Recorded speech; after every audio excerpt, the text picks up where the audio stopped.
ఏది అయినా ట్రై చెయ్యి ఆచి చికెన్ మసాలా. హైదరాబాద్ లో సంచలనం రేపిన ఆన్లైన్ బెట్టింగ్ కేసులో కీలక పరిణామం చోటు చేసుకుంది. Fino parents bank managing director Rishinand Kishore Gupta దాఖలు చేసిన బెయిల్ పిటిషన్ ను తెలంగాణ హైకోర్టు తిరస్కరించింది. తన అరెస్టు చట్టవిరుద్ధమని బెయిల్ మంజూరు చేయాలని కోరుతూ ఆయన కోర్టును ఆశ్రయించినప్పటికీ హైకోర్టు ఆయన వాదనలు అంగీకరించలేదు. ముంబైకి చెందిన గుప్తా ఆన్లైన్ బెట్టింగ్ వ్యవహారంలో తనపై నమోదైన కేసును సవాల్ చేస్తూ రిట్ పిటిషన్ దాఖలు చేశారు. అధికారులు తనపై తీసుకున్న చర్యలు చట్టవిరుద్దమని, రాజ్యాంగంలోని ఆర్టికల్ 14, 19, 21, 22లను ఉల్లంఘిస్తున్నాయని ఆయన కోర్టు దృష్టికి తీసుకువచ్చారు. అదేవిధంగా తన రిమాండ్ ఆర్డర్ను రద్దు చేయాలని కూడా అభ్యర్థించారు.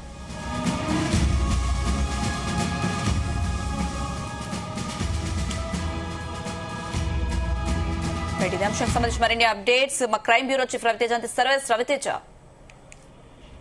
బెట్టింగ్ కేసులో ఫిబ్రవరి 18వ తేదీన ముంబైలో ఉన్నటువంటి ఈ bank Fino payments bank managing director గా ఉన్నటువంటి రిషినంద్ కిషోర్ గుప్తాని అధికారులు director general of GST intelligence డీజీజీఐకి చెందినటువంటి అధికారులు అరెస్ట్ చేసి తెలంగాణకు తీసుకురావడం జరిగింది.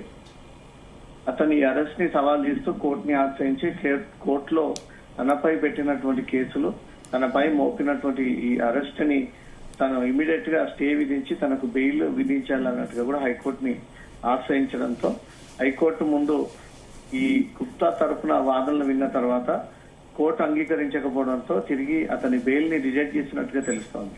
ఫిబ్రవరి 18లో ముంబైలో అతన్ని అదుపులోకి తీసుకుని హైదరాబాద్ కి చెందినటువంటి యూనిట్ డీజీజీఏ అధికారులు హైదరాబాద్ తీసుకొచ్చి అతను రిమాండ్ చేయడం జరిగింది. భారీ స్థాయిలో ఆన్లైన్ బెట్టింగ్ లావాదేవీలకు సంబంధించి ఈ కుంభకోణంలో కీలక పాత్ర పోషించాడు. ఈ ఆన్లైన్ బెట్టింగ్ కి తెరలేపాడు. చాలా మంది ఈ పంటర్స్ దగ్గర ఆన్లైన్ బెట్టింగ్ ద్వారా డబ్బులు వసూలు చేస్తా ఉన్నాడనే అభియోగాల పైన డీజీజీఐ ఈ కేసు విచారణ చేపడతా ఉంది. ఈ వ్యవహారంలో పెద్ద ఎత్తున ఆన్లైన్ బెట్టింగ్ లావాదేవీలకు సంబంధించి పోలీసులు ఎంక్వైరీ చేసినప్పుడు ఇతని పాత్ర కూడా వెలుగులోకి రావడంతో ముంబైలో ఉన్నటువంటి అతన్ని అదుపులోకి తీసుకొని అతన్ని అరెస్ట్ చేసి రిమాండ్ తరలించడం జరిగింది. కోట్ల రూపాయల అక్రమ ట్రాన్సాక్షన్ జరిగినట్టు ప్రాథమిక దర్యాప్తులో వెలుగులోకి రావడంతో ఈ కేసుని డీజీజీ అధికారులు దర్యాప్తు చేపడుతూ దర్యాప్తులో భాగంగా ఎవరి లింక్స్ ఉన్నాయి, ఎవరి ద్వారా ఈ బెట్టింగ్ యాప్స్ రన్ అవుతా ఉన్నాయి, బెట్టింగ్స్ కొనసాగుతా ఉన్నాయని దానిపై దృష్టి పెట్టి అతన్ని అదుపులోకి తీసుకొని అతన్ని జైలుకి పంపడం జరిగింది. దీనిపైన కోర్టుని అప్రోచ్ అయ్యి కోర్టులో తనకు బెయిల్ ఇప్పియాలని, తనపై నమోదైనటువంటి కేసులని రద్దు చేయాలని కోర్టుని ఆశ్రయించడంతో కోర్టు అవన్నీ ఏవి కూడా పట్టించుకోకుండా అతను వేసినటువంటి బెయిల్ పిటిషన్ తిరస్కరించడం జరిగింది. డీజీజీఐ అధికారులు డైరెక్టర్ రిషినంద్ కిషోర్ గుప్తా వాదనల సందర్భంగా ఇతనికి ఎట్టి పరిస్థితుల్లో ఫినో బ్యాంక్ పేమెంట్స్ యజమానికి బెయిల్ ఇవ్వకూడదు, ఇతను భారీ బెట్టింగ్స్ కి పాల్పడతా ఉన్నాడు, అనేక రాష్ట్రాల నుంచి బెట్టింగ్ డబ్బులంతా కూడా ఈ బ్యాంకింగ్ పేమెంట్ సెక్టర్ కి ఎక్కువగా వస్తా ఉన్నాయి, ఇతని పాత్ర కీలకమైనటువంటి పాత్ర ఉంటుంది, తనపై నమోదైనటువంటి చర్యలన్నీ కూడా చట్ట విరుద్ధమని రాజ్యాంగంలోని ఆర్టికల్ 14, 19, 21, 22 ఉల్లంఘిస్తున్నారంటూ కూడా తను గుప్తా కోర్టుని ఆశ్రయించడంతో తన రిమాండ్ ను రద్దు చేస్తూ కోర్టు ఈ విషయాన్ని తెలియజేస్తుంది. డీజీజీఐ మరోసారి ఈ రిషి గుప్తాని కస్టడీలోకి తీసుకొని దేశవ్యాప్తంగా జరుగుతున్నటువంటి ఈ బెట్టింగ్ సంబంధించినటువంటి అంశంపై క్వశ్చన్ చేసేటువంటి అవకాశం ఉంటుంది. ఒక బ్యాంక్ పీఓ అయ్యి ఉండి చైర్మన్ గా ఉంటూ ఒక బ్యాంక్ రిప్రజెంటేటివ్ అయ్యి ఉండి ఈ బెట్టింగ్స్ కి ఎలా తెరలేపారు, వీటి వెనుక ఎవరెవరు ఉన్నారు, రోజువారీగా ఈ టర్న్ ఓవర్ ఎంత, సుమారు కోట్లాది రూపాయలుగా ఈ బెట్టింగ్ యాప్ ద్వారా అతను డబ్బులు సంపాదించాడు అనే దానిపై అధికారుల దర్యాప్తులో వెలుగులోకి వచ్చింది. కాబట్టి కోర్టు బెయిల్ ఎలాగో తిరస్కరించింది, అతని కేసు స్టిల్ కంటిన్యూ అవుతూనే ఉంది. కాబట్టి రిషి గుప్తాని డీజీజీఐ హైదరాబాద్ కి చెందినటువంటి యూనిట్ కస్టడీలోకి తీసుకొని మరోసారి విచారించేటువంటి అవకాశం ఉంది. Anisha. Right Raviteja, thank you.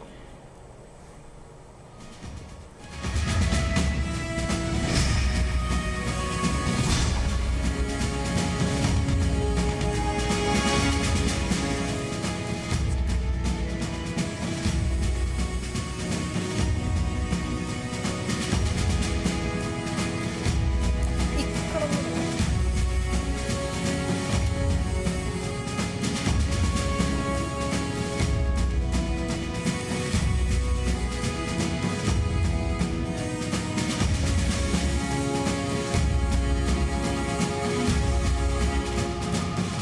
Hyderabad లో సంచలనం రేపిన ఆన్లైన్ బెట్టింగ్ కేసులో కీలక పరిణామం చోటు చేసుకుంది.